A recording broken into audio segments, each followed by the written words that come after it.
All right, so E. Jean Carroll, she's won this, basically $90 million against Donald Trump. And she's been very obnoxious about it ever since. Here's Exhibit 1 when she went on Rachel Maddow after the big award, SOD 18. Yes. Tell me. I had such great ideas for all the good I'm going to do with this money. First thing, Rachel, you and I are going to go shopping. Rachel, what do you want? Penthouse? It's yours, Nothing. Rachel. Penthouse and France? You want France? You want to go fishing in France? Although if me fishing in France could do something for women's rights, I would take the hit. I would obviously take one for the team. Oh my gosh, so ridiculous. Okay, Rachel Maddow's all about women's rights until it comes to the trans issue, in which case she's completely on the other side, so you can take a seat. So E. Jean Carroll not only was out there celebrating all this money, like, do you want France? I'll buy you France. But she now is going to be launching this documentary that she says it's called Ask E. Jean. It did premiere at the Telluride Film Festival, and Variety did an interview with her on it, in which she says she's really hoping her documentary will finish off Donald Trump. It's obviously personal between the two of them. And here is E. Jean Carroll just yesterday. It's Wednesday. Is it just West? Well, okay. On back to the New York Times, they have something called the Modern Love podcast. She sat with them and listened to what she blamed Donald Trump for. She's gone nuts. SOT 16. This is a matter of course. The last sentence was, and I never had sex again. It's the final line of your New York Magazine piece. And I just, because it was so much a part of my life, but to put it down was amazing for me. And Lori immediately calls me on that. What? You never, what? Yeah. Why? So then she started saying, why? So I came up with reasons, Well, I'm old and so only one of them was the real reason. And what was that? Donald Trump. Okay. So obviously I'm being facetious saying she's gone nuts. What I actually believe, Glenn, is she's obsessed. Like, I think she's obsessed because she never even mentioned Trump. She didn't come forward during the Me Too movement, when it was in full flower, and then finally she did belatedly, and then they changed the law in part to help her bring this case. But for 30 years, she said nothing. Then when she had a book to promote and Trump was running for president, then suddenly she's like, oh, this happened to me.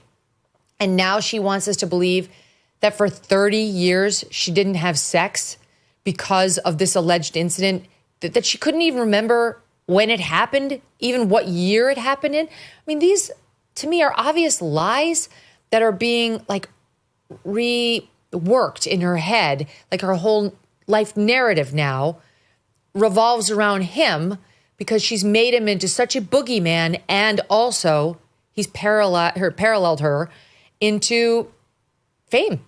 She's relevant, and she's 81, and she's loving it. Your thoughts?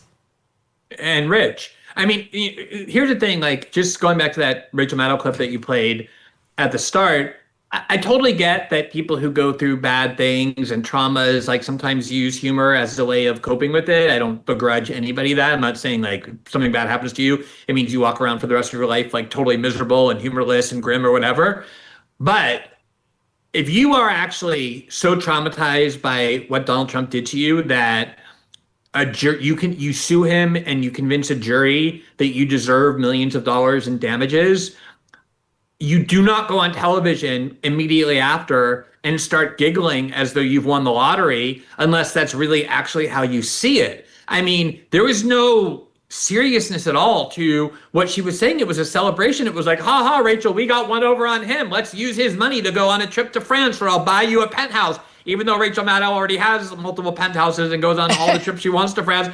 It was this kind of giddy celebration. It was the kind of way that someone speaks if they kind of impose some sort of trick or deceit and got away with it. And now they're just giggling with all the cash that they're throwing on themselves in their apartment. It was very much had that vibe. If you're saying hey, what I'm doing here is I'm standing up for other women who had been silenced, even though they too were sexually assaulted and abused to the point where they repressed it or couldn't talk about it for years.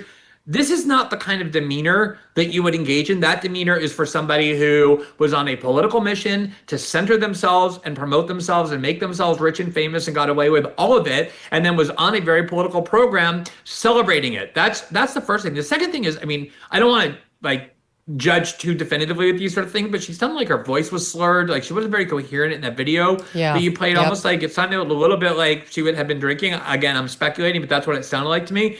And yes, like even if you believe everything that she claims happened to her, it was like a very quick incident. Like I'm not trying to minimize it, but I'm saying like even if everything that happened is what she claims happened, I do not believe that means that you never have sex again for the rest of your life. Unless you have vested this with some kind of like wildly inflated importance, I don't believe that. I just don't believe it. And as you said, her identity has become this, and it's became a gravy train, not just for her, but for a lot of people got very rich, posturing as Trump's victims or as, Trump's enemies. I mean, this is a gravy train for a huge number of people. And she was one of the people kind of driving the train and benefiting most from it.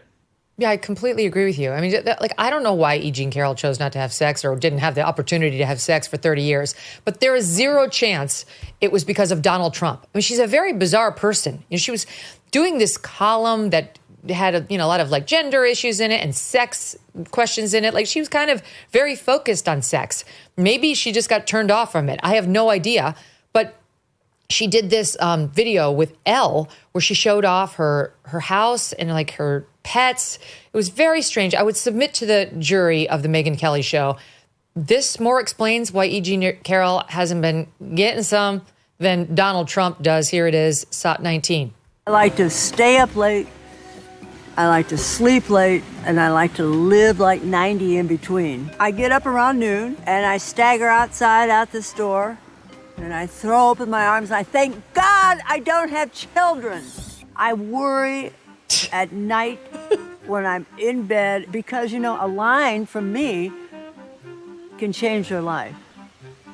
Now, whether it changes for the better or for the worse, I don't know. I could not answer the questions coming into the Ask E. Jean column if I was in New York City. You can't think in New York if you're dating 16 people, which I would be doing if I were in New York. I call it the Mouse House because some very distinguished mice live here. Kahneman lives in the kitchen. Tversky lives in the bedroom. On the door are the lists of my dogs. Marky, Fortuna de la Spunky, Heidi, Tits, Bloody, and Hepburn. What's the best piece of advice I've ever given? What a horrible question to ask an advice column. Oh my God! Eat, drink, and be merry. That's it. She has a dog named Tits and a cat named Vagina. I don't know. Maybe some guys would like that with all the cats and the mice and the weird wig and the self-isolation out in the middle of nowhere with her bizarre trailer labeled the Mouse House. I'm going to say for most hetero guys, it would be a no. You and I both have to speculate on this front, Glenn, but I'm going to take a stab. Yeah, I was about to say I do not profess to be the authority on what straight men find attractive in women, but having known a lot of straight men, I even have a lot of straight friends who are straight men. This is not my image of what attracts a lot of people. She's out totally crazy, but not even in a charming way. And even the background score they're playing kind of mocks her as she's doing it. This is just a batty woman. And, I think people who are off key or kind of odd or idiosyncratic can be attractive, but that's what I mean. She just seems crazy in a way that is very off-putting, the way she looks, the way she presents herself. Who could even listen to that voice, let alone what's coming out of her mouth? So I do believe now that she hasn't had sex in 30 years, but I even doubt more now than I did 10 minutes ago that the reason was because of whatever happened with Donald Trump and that Bloomingdale's. When inflation jumps, when you hear the national debt is over $37 trillion, do you ever think maybe now would be a good time to buy some gold? Well, you'd be right. Whether as a hedge against inflation, peace of mind during global instability, or just for sensible diversification, Birch Gold Group believes every American should own physical gold. And so they created something special. Until September 30th, if you're a first-time gold buyer, Birch Gold is offering a rebate of up to $10,000 in free metals on qualifying purchases. To claim eligibility and start the process, request an info kit right now. Just text MK to 989898. Plus, Birch Gold can help you roll an existing IRA or 401k into an IRA in gold, and you're still eligible for a rebate in free metals of up to 10 grand. So make right now your first time to buy gold and take advantage of a rebate up to $10,000 when you buy before September 30th. Text MK to the number 989898 to claim your eligibility and get your free info kit. Thanks so much for watching. If you like what you just saw, hit the subscribe button for more clips and full episodes.